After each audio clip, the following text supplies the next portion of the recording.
You're listening to the Future Tech Podcast with Richard Jacobs.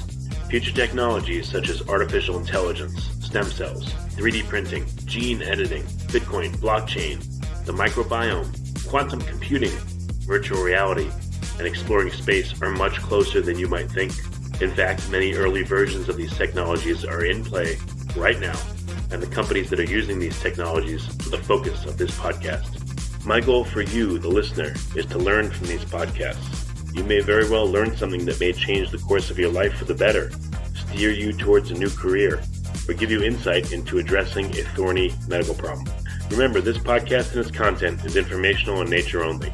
No medical, tax, legal, financial, or psychological advice is being given. If you've enjoyed the podcast, please listen, subscribe, like, and tell your friends about it. Thank you.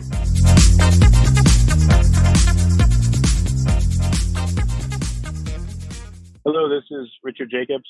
I'm talking to Jeff Sanders, the founder of jeffsanders.com and the 5 a.m. Miracle podcast. So, Jeff, thanks for coming. How you doing? Hey, I'm doing pretty well. Thanks a lot. Yeah, I guess it's kind of funny. I'm an extreme night owl. I have been for a long time. So 5 a.m. to me is like horrifying. I guess we'll get into that. So, sure. Why the name for the podcast 5 a.m. and what is 5 a.m. meant to you? And, you know, you made a little bit of your background. Yeah, so I'm not naturally a morning person. I'm still not, actually. I think that for my story kind of began in my mid-20s. I had a day job. I had a marathon that I was training for. I had a side business I was trying to build. So essentially a busy life. And I was trying to figure out how to squeeze in everything that I had going on. And I decided to try an early morning to see if I could train for my race before work. And as it turned out, I really enjoyed waking up early to go for a run. And then after that marathon was over, I continued that practice of waking up early because I had more time in my day that I felt I could get some stuff done before the day really began. And so for me, that's kind of my story over time of figuring out that early mornings had this potential. But even though I'm not naturally a person who likes to wake up early, I discovered that like if I got up at that time and could get things accomplished that I loved, all of a sudden the rest of the day felt that much more productive. So for me, it was this epiphany that I could just change my hours of sleeping and wake up earlier, and all of a sudden my day felt so much better. It's kind of funny if you're good enough and you get enough people to change to the system, then it won't work anymore because everyone will be awake at 5 a.m. and can bother each other to get stuff done. That's possible, right? Yeah. I know it'll be a long way before that happens, but it's a good thing you're doing. So what? All right, so you decided that this worked for you the one time. What happened from there? Did you keep doing it, or did you fall back and do it on occasion? Like, what happened to you? Well, over the years, I've kind of ebbed and flowed between 5 a.m. and waking up later as well. So I'm not set on 5 a.m. being like the time I have to wake up. Also, at the time I began the 5 a.m. Miracle, I had the day job. I'm now a full-time entrepreneur, so my time is more flexible than before. So to say that, I have to get out of bed at 5 a.m. is definitely not true.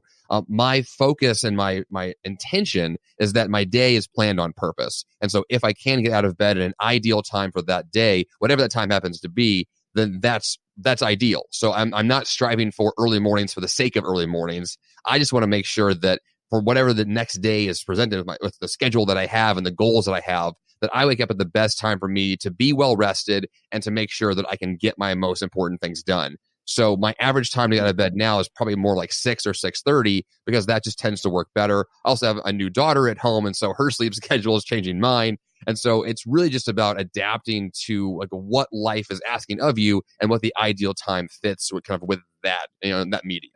So I'm sure you've encouraged a lot of other people to do this and try it. What have been the responses? Do people just say, "Oh, I can't do that," or is the prospect of getting up that time like horrifying to them? Like what's the thought process? For a lot of people, 5 a.m. definitely sounds scary. There's no doubt that early morning hour is not usually something people gravitate towards. But there are people who have to get out of bed early for their job, or those who naturally like to wake up early. And then there are those who are considering the idea of getting up early. And so for all those people, my response to them is generally the same thing, which is if you're going to choose to get out of bed early, there has to be something that you want to do at that time. And so if you're just going to get out of bed early because a guy in a podcast told you to, that's not a good idea.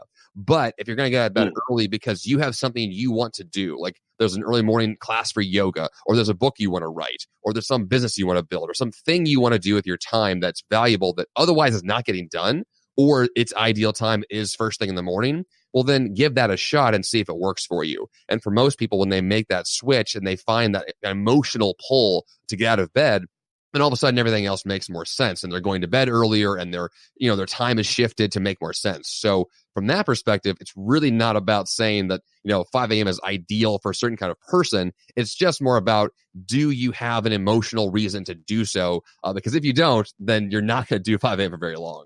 Yeah, that's true. But when I think of getting up at that time, I automatically back calculate and say, all right, well, I need to go to bed at 9 p.m. to get 8 hours, or the latest 10.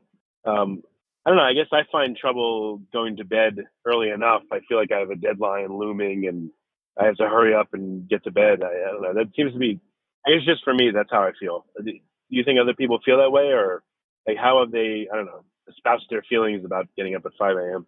Yeah, I mean, the number one way to get out of bed at 5 a.m. is to go to bed early. Like, that makes it so much more simplistic. But obviously, late nights for a lot of people either are a time that they're just used to staying up late because they just have for many years. And it could be, you have a social life that goes on late at night, or you just naturally you watch Netflix later in the evening or something.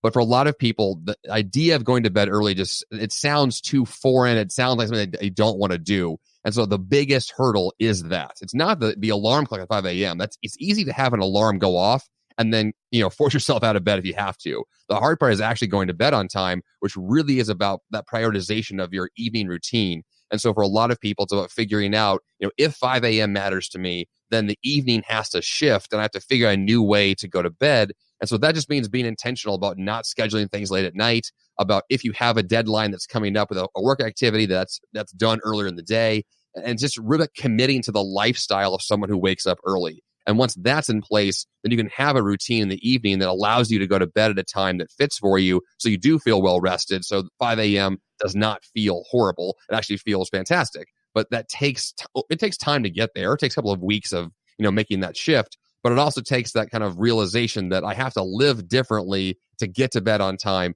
if 5 a.m. truly is valuable to me. So what have you noticed about changing your sleep schedule? You're sleeping now, during the hours where you have complete darkness, which is good. So, one thing I know from sleeping late is that 1, 2, 3, even 4 of the hours that I'm asleep, the sun is up. And, therefore that can be disturbing, obviously, because the sun tells you wake up. You don't want to wake up. And even with blackout curtains, it still seems to have an effect for some strange reason. I haven't slept in like a pitch black room cut off from all light, but even with a very small amount of light, it just seems like my body knows somehow.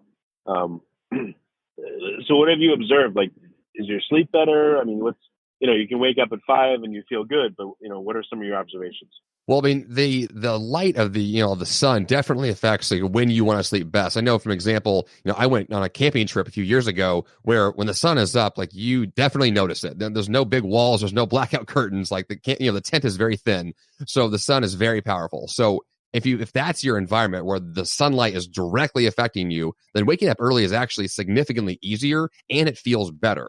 If you have the opposite, which is you have the blackout curtains, you wear a sleep mask at night, you intentionally block out the light, then it's much easier to sleep through those hours where the sun is up. And so the real question is, like, how do you want to wake up? Because oftentimes if you have the totally blacked out room, it's actually harder to wake up because it's so dark in there when you wake up that it doesn't actually allow you to have that natural rhythm of getting up when the sun comes up. So I actually have an alarm clock that has a sunlight simulator. So the clock actually glows like the sun. So there are, kind of hacks like that you can do to kind of mimic that in the seasons of the year where it's not actually visible light. But really what you're looking for is, like, how do you want to wake up in the morning and how does the sunlight affect you? And so for me, yes, I have blackout curtains, but I prefer not to use those if I can, because I like to make sure that when the sun comes up that I also get up at that same time. So to me, I prefer that way. Not everyone operates that way, so you pick the best for you. But I gravitate towards the idea that if I can sleep when it's dark and be awake when the sun is up, it just makes so much more sense, and I feel better when in the morning when that happens. Yeah, I guess sadly the only time I get up really early is when I go on vacation with my family, and then because we've got morning activities, and I guess I feel like I'm in a different time zone, so it doesn't matter somehow. So we'll get up at 7, 8, that kind of thing. And I told my wife, I said, yeah, when we go on vacation, I get up early. She goes, I know. I didn't want to say anything because I was worried you'd stop. And when I come home, I start getting up early and go to bed early, but then I slowly work my way back towards my normal times. And I don't know. I'm not asking you for a psychoanalysis here, but are there conditions where this works better for people or they find it harder to do? Like, what have you experienced with yourself and then talking to other people about it?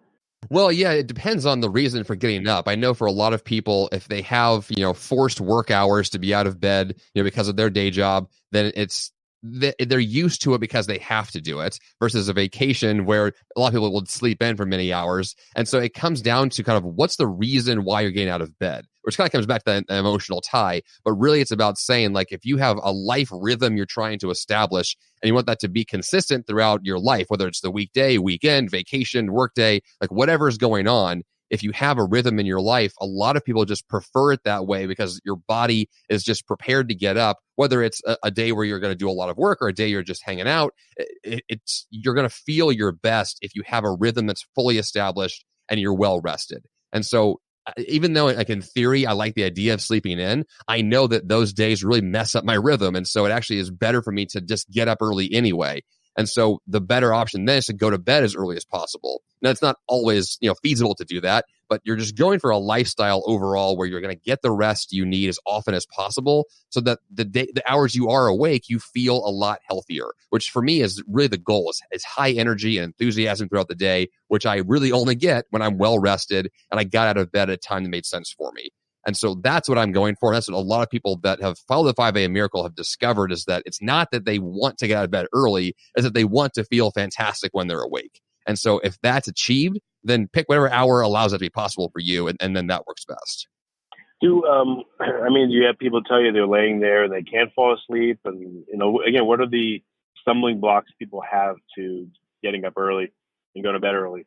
Well, yeah, there's definitely people who use a lot of hacks late at night to go to bed on time. If it's, you're laying there and you can't sleep, but people, they take pills if they want to, or they'll listen to a bedtime story, although they'll find ways to do meditation or yoga. Like, there's all kinds of hacks you can try to fall asleep early. One of the best things that's worked for me that I talk about in the podcast frequently is if I want to make a shift in how I'm going to bed, I get up early, I limit my caffeine, ideally to none for a few days. And I also make sure that I do an early morning workout, because I found that over time that if you wake up early and you go for a run, for example, a lot of times it's cardio activities early in the day, it sets a better rhythm for you throughout the day to then actually be more tired later at night. So it's easier to then fall asleep and get up the next day. And that rhythm can be established in literally 3 or 4 days. So if you just got out of bed early, went for a run, had no coffee, and did that for 3 days in a row, you're going to fall asleep very easily. Now, yes, you're going to feel really tired for a few days, but then you're going to reset that clock a lot faster. The same thing can be said if you're going to travel internationally and change time zones frequently. There's always ways to pull it off. You just have to be committed to that process. And so, yes, you can try a million hacks to do so, but really the question is, like, if you want to make this shift, how can you do so as fast as possible? And then you just kind of make it work. And I feel like that commitment to it is really the first and most important aspect. Okay, gotcha. So, I don't know, besides the waking up time, like what areas are you exploring on your podcast? What has this led to? What have you found out that really, like, stoked your interest? Like, where has it gone from there? Well, yeah, the whole show really began with this idea that I wanted to wake up early to go for a run and train for a marathon. And so for me, the whole kind of the podcast journey, the blog I had before that, and the website that I have now, all of it is really based off of this original idea of wanting to be healthier and do athletic activities. It then morphed into much more around productivity. Like, how do I get the most value out of my time? And so that's what my 2 books are about. That's what my brand is about. That's what I do now, is really just teach how do you get more value out of your time? How do you accomplish the goals you want? How do you schedule your time, structure your calendar in a way that actually makes sense for your goals to be accomplished? And that's the stuff that I personally struggle with all the time. This is why I discuss my own struggles on the show. Like, I'm always looking for, how do you get to kind of a life that is set up in a way for more success in an easier way, which really just means, like, figuring out what your priorities are and how those things can be scheduled more often. And so the 5 a.m. Miracle is just the catalyst for all those things to be possible. But what the podcast is now, what the brand is now, is much more about, productivity and healthy habits and personal growth, and how those things integrate into your schedule every day. Okay, makes sense. So you've got the wake up time, the sleep time, and again, on average, you said you're sleeping better. You feel better each day. When you wake up, you're more rested. Yeah. No, that's great. That's fantastic. Okay, excellent. So what optimizations do you feel like are next or left, or in addition that you want to work on for yourself, or in common to a lot of other people? In terms of my own personal habits, I mean, the one thing I've seen recently is how my diet plays into all of this. Because I know, caffeine is one example, but it's also like the foods that I consume and the way those things make me feel. For example, having late night meals has a negative effect on how I feel the next morning. And so one thing that I've been shifting around is trying out different forms of fasting and figuring out ways to kind of limit my food intake at various times of the day to see how that affects my energy and then how that affects my productivity. And then, of course, my sleep as well. And so that's been my current kind of personal journey. I haven't shared a lot about that publicly yet because I'm still working through the details. But for me, like that's what I'm currently kind of digging through is how do I figure out kind of what to eat, when to eat it, and then how that affects my overall kind of lifestyle. And it's very complicated. Food is a weird thing, and there's a lot of variations with it. So that for me, it's been a journey for a long time, but it's one that it's really interesting because there's such a powerful effect of what we put in our body, and then how that affects how we feel and how we think and how we get stuff done. And so to me, that's my current kind of area of focus. Okay, that makes sense. I don't know what kind of people that you've talked to, maybe about the 5 a.m. wake up. I know, are there certain people that are very resistant to it, certain people that just jump right in? Like what seems to be the determining factors on whether someone's going to do it and if it'll actually work for them? I mean, I'm a very type A person, so I'm very, I like checklists. I like to get stuff done. I like to be busy all day. So the kinds of people that tend to gravitate towards what I discuss are those kinds of people. Like they call themselves high achievers, or they call themselves type A people, or, they're caffeine junkies. Like they're the ones of people who like to be doing things all the time. And those kinds of people are much more willing to kind of jump in and try something. And they may not stick with it for a long time, but they're willing to jump in and give it a shot. Versus people who maybe just have their ways kind of set and they're not really interested in changing those, or they're just convinced that they are a late night person. Whether that's true or whether it's not, if they think they are, then they're going to stay that way. And so I'm not trying to convince someone who's not willing to try. I'm much more interested in talking to people who are interested in personal growth. They're interested in trying new habits. And those are the kinds of people who are interested in exploring new possibilities. And that's the kind of, like a lifestyle and people I want to attract, and that kind of a system where there are lots of possibilities. And so let's just try out a whole bunch of them and see which ones work, and the ones that don't, we let go of. And so if you're that kind of person who likes to try new things, for me, like that's the kind of person that I would love to kind of, connect with in that way. Yeah, no, it makes sense. Any other major hacks that you've seen? You said like intermittent fasting and eating, et cetera. Any other major hacks out there that you want to explore that you've heard about? In terms of productivity overall, I think I've seen quite a few things. I think the biggest issue recently has been kind of just the technological evolutions that take place with notifications and people feeling this need to always be connected. And so one thing I did this was about a year ago. I went to a conference that was totally technology free for a weekend. And so there was no cell phones allowed. You were in an area of the woods where there was no cell signal anyway. And so you had to be disconnected for a few days. And I think that simple example was showing me that, we have a culture that says like you have to be on Facebook all the time, be on Instagram, be on Google, but be involved constantly with tech. And I feel like that is a major hindrance to overall productivity, happiness, fulfillment. Like that desire and that kind of the need and addiction of technology is really kind of destroying people's abilities to actually kind of get the stuff done that matters. And so I feel like that's the biggest evolution that's going to happen going forward, is figuring out how to use tech in the right way and then how to let it go and not feel like you're missing out on everything that's going on constantly. And that has been a major issue for a lot of people that follow my podcast, because they're afraid of certain, they're going to miss out on so much stuff, which is the opposite of what actually ends up happening. That if you live the life that you want to, then you actually have more to share online when you do go into Facebook or wherever. And so I feel like you want to live the life that you care about first, and then maybe you hop on the social media second. Yeah, no, that makes sense. How hard was it for you to be at that conference with no technology? Were you like freaking out, or were other people freaking out? I think the first couple of hours, it was kind of a bizarre adjustment. And then, of course, the very first thing I did when I got out of that conference and I got back to my phone was, I hopped on my phone, I checked my email, checked Facebook. And the first thing I noticed that was really surprising to me was how little had actually gone on that I cared about. So it wasn't like I actually missed anything of value. Like I wasn't like offered money or something while I was gone. Nothing big actually took place. It wasn't like I missed some big events. Like nothing really tangible took place. And so if I want to disconnect for a few days, I totally can, and I should. And I feel like that's a message that people need to experience and then actually be able to live out firsthand to then realize that this desire to be connected is actually not nearly as potent as we believe that it is. Interesting. Okay. So what are some resources for listeners? They should listen to the podcast. They'll get a lot of great info there. What other resources for them? Yeah, I have the 5 a.m. Miracle podcast. I have a book by that same title. So the 5 a.m. Miracle, Dominate Your Day Before Breakfast. And my second book is called The Free Time Formula. So those are kind of the best places to learn more about me with the books and the podcasts. And also, in those resources there, I recommend tons of other books. So I've got, probably dozens of books of productivity that I love as well. Really just a question of what you want to learn more about. But as far as my brand is concerned, jeffsanders.com is the home base for all that content. Okay. Well, very good. Well, Jeff, thank you for coming on the podcast. I appreciate it. Yeah, thank you.